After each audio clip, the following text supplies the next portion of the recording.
दोस्तों, मुसलमानों के लिए जहर उगलने वालों की कमी नहीं है, चाहे वो नीचे पद पर हो या फिर ऊंचे पद पर हो। जब पद की गरिमा को ही एक महिला नहीं समझ सकती तो फिर महिलाओं का दर्द ये लोग क्या समझेंगे।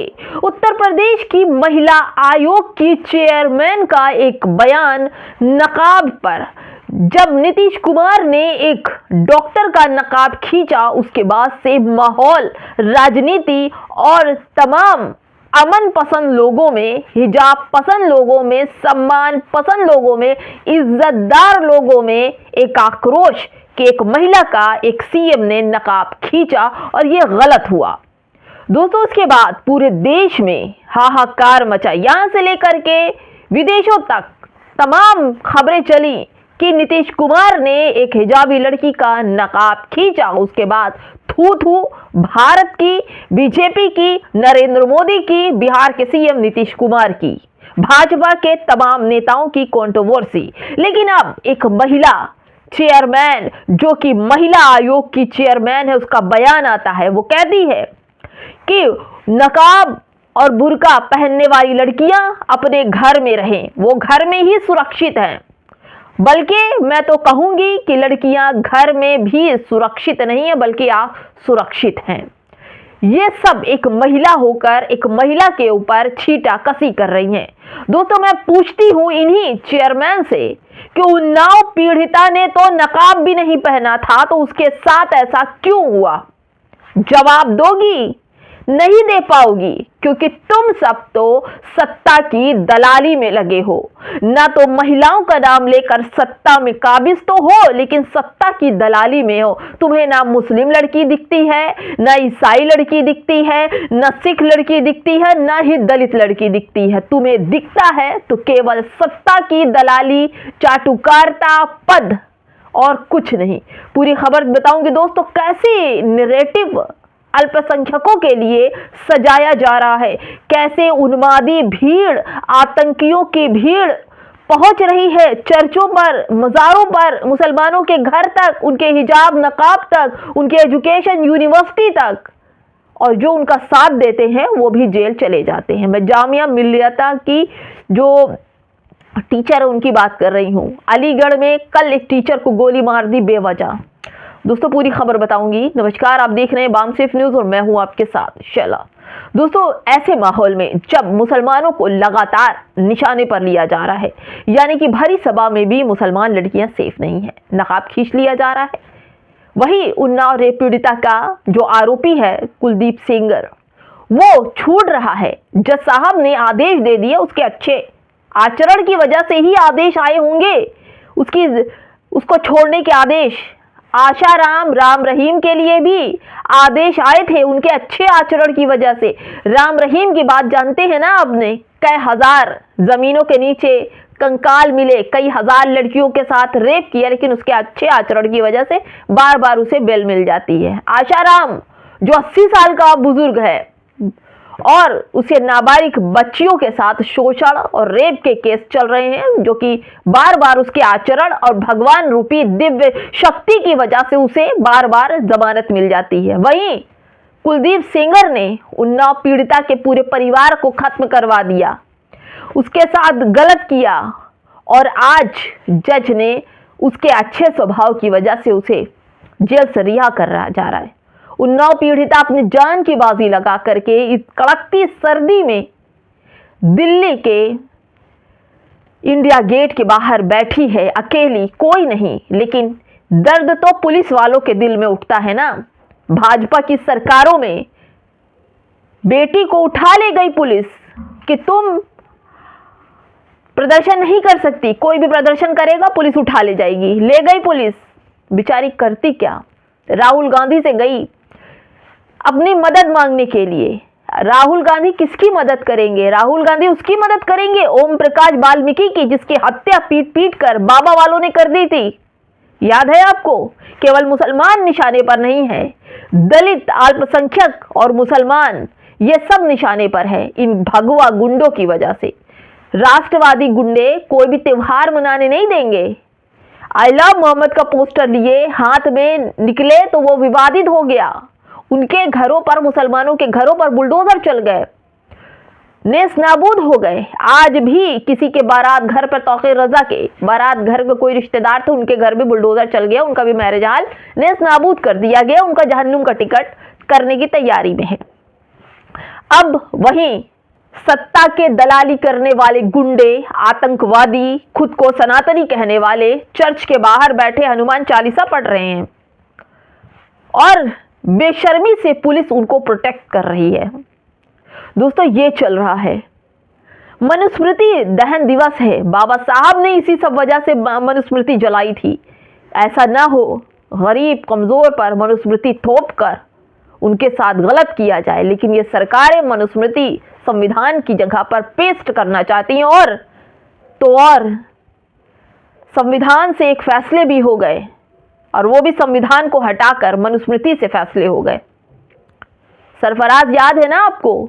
सरफराज ने जब गोली मारी थी अपने आत्मरक्षा में, उसको फांसी की सजा और 9 लोगों को उम्र कैद। किस वजह से? मनुस्मृति के हवाला देकर जज ने यह फैसला दिया। अब दोस्तों, उन्हीं सब जजों ने रेप पीड़िता के आरोपी कुलदीप सेंगर को भी सजा मुक्त कर दिया। सब छूट रहे हैं धीरे धीरे। बड़े बड़े जिन्होंने दंगे करवाए, बड़े बड़े नेता, सब छूट गए सत्ता की दलाली करके। दोस्तों, अब ये महिला मुस्लिम स्पेस की खबर है कि अगर वे मुस्लिम लड़कियां बुर्का व नकाब हिजाब पहनना चाहती हैं तो बेहतर होगा कि वो घर में ही रहें। मुस्लिम लड़कियां बाहर के बजाय घर पर ज़्यादा असुरक्षित हैं। उत्तर प्रदेश की महिला आयोग की चेयरमैन, इनकी शक्लें देखकर लगता है कि न जाने किन जुल्मों से इनकी आत्मा मर चुकी है। उसके बाद इन्होंने महिलाओं के खिलाफ ऐसे बयान दिए हैं।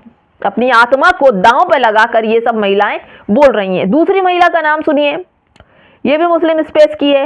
मैं सभी हिंदुओं से आह्वान करती हूं कि अगर वे मुसलमान 19 बच्चे पैदा कर रहे हैं तो हमें भारत में 3 से 4 बच्चे पैदा करने चाहिए। वे मुसलमान भारत को पाकिस्तान बनाने की राह पर है। पूर्व फिल्म एक्ट्रेस और हिंदू पार्टी की नेता ने आज सुबह फिर से हिंदुओं के 4 बच्चों की बात की। ये है नवनीत राणा। इनकी उम्र है 42 साल और इनके पास है 2 बच्चे।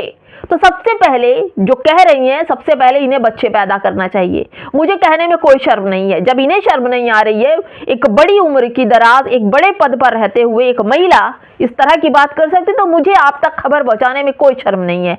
सबसे पहले इन्हें अपने लोगों से बात करनी चाहिए, अपने परिवार बढ़ाना चाहिए। जैसा कि कांग्रेस की नेता ने कहा कि इनको सबसे पहले अपने पति से बात करनी चाहिए। अगर ये बच्चे पैदा कर सके तो इनको 10 बच्चे पैदा जरूर करने चाहिए। दोस्तों, मैं नहीं कह रही हूं, कांग्रेस की नेता ने कहा, वो भी महिला थी। दोस्तों, आतंकियों का आतंक जारी है।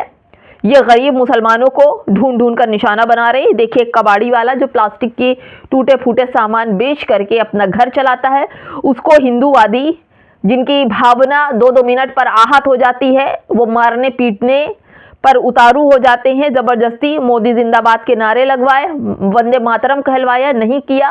गरीब ने, बुजुर्ग नहीं है, लेकिन उनकी उम्र जो भी है दोस्तों, लेकिन बड़ी ही शर्म की बात है उड़ीसा में, क्योंकि उड़ीसा, बांग्लादेश, सब लोग जो हैं वो अलग तरह की भाषा बोलते, हिंदी भाषा का इस्तेमाल नहीं करते। उनकी अपनी क्षेत्रीय भाषा होती है। लेकिन ये हिंदूवादी इन लोगों को जबरदस्ती घुसपैठिया कहकर मार रहे हैं। इधर देखिए, ये रायपुर है, जहां पर छत्तीसगढ़ रायपुर तो आप जानते हैं ना, वहां पर पहुंचे हैं गुंडे लोग और तमाम जो चर्च है उनमें मार मार कर चर्चों को तोड़ दिया और चर्च के बाहर बैठ करके हनुमान चालीसा पढ़ रहे हैं और पुलिस प्रोटेक्ट कर रही है। यही पुलिस थी ना जो बरेली में मुसलमानों की पीठ तोड़ दी, हड्डियां तोड़ दी, नाबालिग बच्चों को बेतों से मारा गया और फिर उसके बाद दरवाजे तोड़ तोड़ के गिरफ्तारियां हुई और फिर बुलडोजर चल गए। यही हो रहा दोस्तों। ये देखिए, ये है, इनका नाम है शिव प्रताप सिंह चौहान।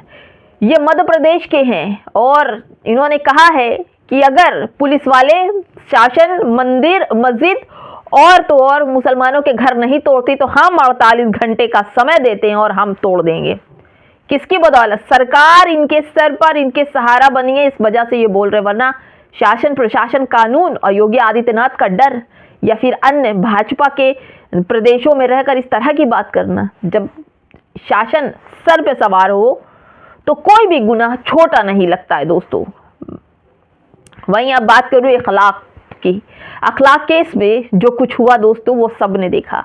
अब अखलाक के भाई का एक स्टेटमेंट है। उन्होंने कहा कि मेरे बूढ़ी माँ के सामने मेरे भाई को मार दिया गया। उत्तर प्रदेश में गौ मांस घर पर रखने के झूठे आरोप में 10 साल पहले अखलाक की मॉब लॉन्चिंग पर अपने भाई ने तोड़ी चुप्पी। जान मोहम्मद ने कहा, घटना के बाद हमने आज तक ईद नहीं मनाई। दोस्तों वो घटना ही कुछ ऐसी थी कि आप कुछ नहीं कर सकते। दोस्तों उड़ीसा के संबलपुर में बांग्लादेशी होने के संदेश में एक प्रवासी हिंदू मजदूर की हत्या कर दी राम बघेल की, सिर्फ इसलिए कि कहीं वो बांग्लादेशी बोल रहा है, कहीं वो बांग्लादेशी तो नहीं, उसको बोलने नहीं दिया, मार मार कर मार डाला।